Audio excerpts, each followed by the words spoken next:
Hello, welcome to Mike's Mets podcast. I'm your host, Mike Pashota. Happy Thursday to you. The New York Mets won a wild, very late win over the Arizona Diamondbacks last night, technically this morning, 2-1. And if you were watching this game, you didn't really see a whole lot happening for most of it. This was a very much a pitcher's duel between Kodai Senga and Tommy Henry. And Senga ultimately the victor in this one by virtue of just happening to pitch in the eighth inning. More to talk about for Senga, but the hero of this game has to be Francisco Alvarez, who came up in the top of the ninth with two outs. He had two strikes on him, and then Andrew Chafin of the Arizona Diamondbacks threw what looked like a pretty decent pitch away, but Francisco Alvarez just went with it. He just stuck out his bat and just reached out and caught this one just perfectly. And with Alvarez's power, everyone knew that this one had a chance to leave the ballpark, and it did, just over the right field fence, and all of a sudden this game in a tie. And for everybody, Diamondbacks and Mets fans included, this was a shocker. I mean, no one really saw this one happening, and the Mets have had what has been a surprising string of good luck recently. They've picked up wins that honestly most people would have assumed that they were going to lose. This is their fourth consecutive win. They are still undefeated in the month of July. So 2 wins against the San Francisco Giants and 2 wins against the Arizona Diamondbacks.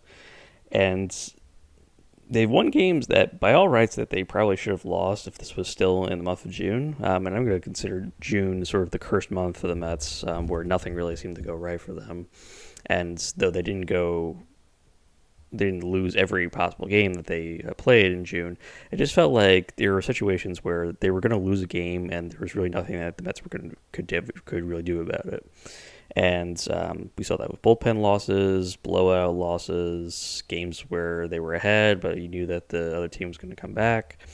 And it just happened like that. And unfortunately, there was a lot of situations where the Mets just didn't have the fortitude, so it seemed, to come back and win the game, even though they had chances to. And this was a situation where they really had no chances for most of this game, and really even into that top of the ninth. I was watching this game, and I enjoy West Coast games because I get off work late, and so by the time I usually have to watch the game, it's usually have been going on for at least an hour or two, and in this case, I usually try to watch them at the same time I'm working. I usually have it in the background, but for the most part, if nothing's really happening, I don't really turn on it. I'll keep an eye on the box score, but in this case, because it was a West Coast game, I could watch this right as soon as I finish work. So I turned on the game, and really nothing happened for the majority of it, and I was only kind of watching it in the corner of my eye. It was very much all in the background while I was on my phone and watching the game. And it's the top of the ninth, and there's 2 outs, and Alvarez is up to the bat, and I really enjoy watching Alvarez hit, but he hadn't really done anything in this game, so I wasn't really expecting anything. So I wasn't really watching him for the most part when he came up to bat, and then all of a sudden, that shot really electrified everything, and you could hear it in Gary Cohen's home run call. He all of a sudden, it wasn't like Bartolo Colon when he hit that home run back in 2016, but he had a similar level of, oh my God, like they actually came back, no way. And this was it was an incredible home run, and then followed up, arguably almost as dramatic.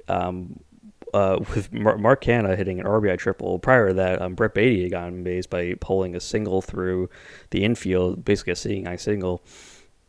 And then Canha absolutely ripping this triple to dead center field. And Arizona and Chase Field, they just have that incredibly large outfield with that. It looks like it's very much not a bandbox. This place is huge. and there's just these multiple like caverns and alleys and everything. It's just a giant ballpark.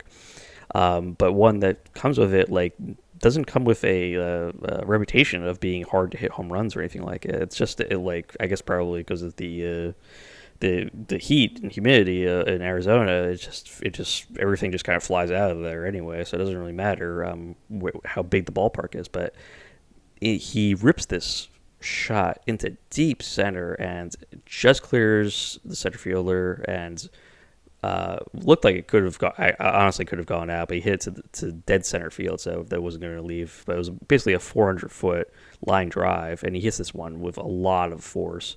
And so as soon as it's over his head, you're like, okay, that guy has a good chance to go for three. Canada's reasonably fast, so he got to third base really with no issue. Brett Beatty scored, no problems, and all of a sudden the Mets are up 2-1, and goes to David Robertson in the ninth. And Robertson, he's had his struggles. He hasn't really been pitching very clean recently. He's kind of been getting by with not that his stuff has really declined, but he's been getting by in terms of not really striking out as many guys as he was earlier in the year. And I think Robertson is a good closer. I think we don't really know what his long-term relationship is going to be with the Mets. He's only going to be signed for this year, so you have to assume that they're probably going to look to trade him at some point during the year. But because they have no real leading options, that could be a situation where it could go pretty bad for the Mets. But I've enjoyed what I've seen from Robertson in this game. He gets a pretty shocker, like not a shocking, more just a surprising bit of good luck. When a comebacker is hit to him after he gets one out, and it redirects off of him. And as soon as there's a situation where there's like a redirect where the ball kind of like bounces off the pitcher, it usually goes badly for the pitcher and the fielding team, because the fielders are never really in a position to ever make that play because the ball's going in a direction with completely different trajectory than it was anticipated to. So everywhere they're going to where the ball is supposed to be, it's not where the ball usually ends up. In this case, fortunately, it goes right to Pete Alonso, and Alonso just steps on first and makes the play. And it was a shocking amount of good luck. It's the kind of luck that the Mets have not had recently. I was at Sunday night game against the San Francisco Giants. I took my dad for his Father's Day gift. And this was a situation where I told him at one point, I said, do not jinx this team. They have no luck right now. And I meant it, because this team has been very, very much snake bit for the entire year. They've had major injuries. They've had problems with players not playing up to their abilities. We've seen blown situations. And I really meant it. Whenever there feels like something is going well for the Mets, it's sort of all of a sudden turns on its head. And that's just been the way of the year for the Mets all year round. Strangely enough, not so much in July. I don't really know if just maybe the turning of the calendar, all of a sudden it's a new month, new possibilities, maybe things change for the Mets. But all of a sudden, things looking a lot better for them so far in this month. I've enjoyed what we've seen so far, and again, they've played much better. Alvarez is an interesting case right now because you can make a legitimate claim that he deserves to be an all-star. There's good catchers, and I'm not going to deny that he's the only... I'm not going to try and pretend, rather, I should say, that he's the only offensive hitting catcher. He's the only one that really hits for this kind of power, though. And we saw it from his home run the night prior, the first game of the series, when he absolutely tattooed what was, I believe, 457 feet. It was one of the longest home runs of the season, and actually an absolute tattooed. And he is in that echelon, a very, very, very small echelon of players who are in Pete Alonso's caliber of power hitting. He's an amazing, amazing home run hitter. And you look at how many home runs he has already in this year. This was his 15th, I believe now. It was his 15th home run of the season. He's a rookie. He's already set the rookie catching record for the Mets for home runs. And we're only in the beginning of July, so you have to assume, based on how much of the season we have left, there's a good chance that he could potentially get to 25, 30 home runs. And if he continues to hit like this, I mean, there's endless possibilities as to what the Mets can do with him. And I would love to see. He's been one of the very few bright spots of the year for the Mets, and most of the attention has been focused on Pete Alonso being in the home run derby.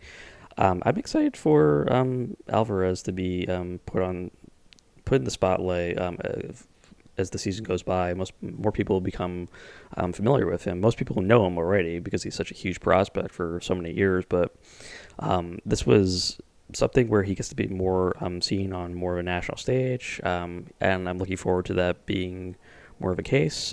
You could, again, as I said, make a claim that he deserves to be at the All-Star game because he's played so well this year. And I mean that not just from an offensive perspective, but also a defensive perspective. And he comes up clutch a lot. You can't really teach clutch hitting. It's more of just an instinct with players. So he really has something. I don't know what it is exactly. He just has that kind of ability. And Alonso had it in 2019. We all saw it very early on with Alonso that he just had this like eye-popping ability. And it's because people love home runs. Chicks dig the long ball, as was once famously said. But people like it. He has this sort of just like star quality to him. That's really the best way I can really define it. It's something that Alonso has. It's something that I think Alvarez has also, and you can really see it in those kinds of players that they really seek the spotlight and they don't shrink from it. I'm not saying that he's batting 1,000 whenever he comes up in situations where the Mets really need a home run or really need just an RBI. He hasn't had a lot of RBIs this year actually, but he frequently comes up in situations that you're like, oh, okay, like that guy came through. That's important. I always like saying that, and those are the kinds of guys that you can really build a lineup around. And Alvarez and Alonso, I think that's your middle of the order going forward for the next 10 years if the Mets play it right, and they should play it right because those are two superstar quality players. And I see a lot of time spent with the Mets going forward could be with those two maybe batting fourth and fifth in the lineup going forward. We also need to talk about Kodai Senga, who pitched an absolutely amazing game last night. A gem, probably the best pitching performance of the season. And there's been some good ones for the Mets. There's been a lot of bad ones also, but there have been some good performances. This really took the cake. I would have put probably the best pitching performance of the year being a Verlander going 8 scoreless for the Mets in May. This really just like shook it up. I was not expecting Senga to come out like this. To finish the game, throwing 8 innings, a 4-hit, 1-run ball.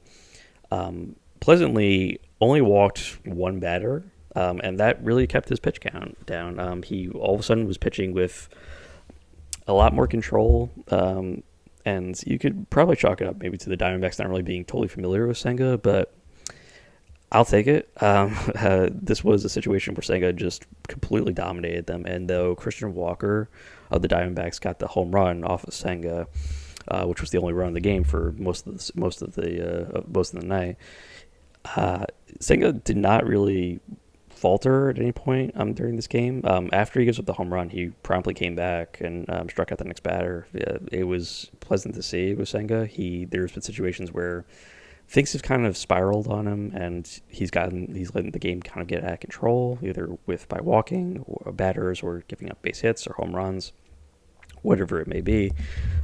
Senga has kind of let the game get out of control at periods of time. He did not let the game get out of control last night. Even early in the game, in the first inning, the Diamondbacks had a couple of fluke hits. We could say that probably. They were less than strong batted balls, let's say, and there have been times where that's been enough for Senga to kind of lose track of it and let the game get out of control and give up maybe a 3-run home run or something like that. He didn't. He actually bounced right back and finished the inning clean. And then that's when the strikeouts started popping up because Senga went absolutely crazy in this game. And on a few occasions, he just kind of surprised the Diamondbacks. I think they weren't really clear of what his pitch um, sequence was going to be. I think that probably led to part of the reason why they were unable to pick him up. But it was one of the more shocking things ever. He continued to strike them out on just like fastballs right over the middle, and I guess they were not expecting the fastball. He was also added a couple of inches to his fastball in this game. At one point, putting it up to 99. And Senga has high velocity fastball. It's a little straight. It doesn't really have much movement to it. So there's been situations where hitters, when they're expecting it, have tattooed his fastball, but he was able to consistently fool them with using the fastball and the forkball today, and the result of it was 12 strikeouts. The most surprising thing of it was him going 8 innings. Showalter, it seemed like, was going to take him out after the seventh, and then surprisingly went back to him in the eighth inning, and Senga kept it going. That was another situation where I was like, oh no, they're going to leave him out for another inning. This is not going to go well. He hasn't pitched this deep into a game yet. And Senga, shockingly, just kept on moving. There were probably some more will hit balls hit against him in that eighth inning, but he kept it relatively clean. I was very impressed with Senga in this game. This was, again, as I said before, probably the best pitching performance by Met all year round. And Senga's had some really quality performances. You can make an argument probably that Senga was a borderline all-star pick for the Mets. Just in the fact that he's had just this incredible season where you wouldn't really look at it, you wouldn't really think about him rather as an all-star, but because he's had so much trouble with the control, he's up to 47 walks in the year after last night. He still has had plenty of control issues. But the 113 strikeouts on the year against 89 and two-thirds innings pitched, I mean, that's amazing. I mean, he's had an amazing rookie year. And it's always, always something to go back to, the fact that he is a rookie. Yeah, I mean, he's 30 years old, but, this is his first season playing in Major League Baseball. He's not accustomed to the rule changes, not accustomed to the increased pitch clock, and there's always, and I had said this multiple times in multiple episodes, it's an adjustment period for Senga, and I said before, once he's fully adjusted, and maybe later this season, or maybe possibly next season, it's going to be really fun to watch him pitch, because he's going to unlock something that's going to be really eye-popping and definitely going to be star potential. People always talk about Shohei Ohtani and how much of a sensation he is, not just as a hitter, but also as a pitcher. And Senga has that kind of quality to him. He really is, with the fastball and forkball combination, potentially very deadly, and he can really rack up those strikeouts very quickly. And it's just really a matter of, does he have the control or his mechanics clean that night, and they definitely were last night. He was fantastic. There was, even with the solo home run, there was nothing I would say that he didn't do well in that game. So I was very happy to see that from Senga, and I'm hoping to see him do more of that. I don't really hold out much hope that he's going to be able to do it back-to-back starts, because he hasn't really had that kind of consistency all season, but it was a hell of a win last night. Great pitching performance from Senga, closed out by Robertson, with the Mets offense coming up clutch late in that game. I mean, that's really all you can ask for the Mets. And it in terms of moving the needle, doesn't really do that much for them. They're still 18 games back in the division, but it's just these little things where I'm like, just win the game, win the series. Take it one series at a time. Don't worry about trying to cut through that giant division lead. Get us back into a winning record and get us back into sort of a winning mindset. And that's really the only thing I can ask for them at this point, because it's unlikely that they're going to win the division. I don't even know if they can make the playoffs, but I want them to be playing winning baseball. And if that's the best that they can do going forward, is just finish with a winning record, I'll take it. It's definitely disappointing. I can't say that I'm happy with them being this far removed from their expectations. But I am happy to see that they are kind of so far this month, changing their methods and changing the way of playing, and it's resulted in them looking much more like a Mets team that I'm happy to root for. Thank you for listening to the Mike's Mets podcast. Please be sure to follow us on Spotify and subscribe to our YouTube channel as well. Finally, please also follow the podcast Twitter, which is Mike's Mets Pod, all one word. Appreciate your time and have a wonderful rest of your day or evening. Let's go, Mets.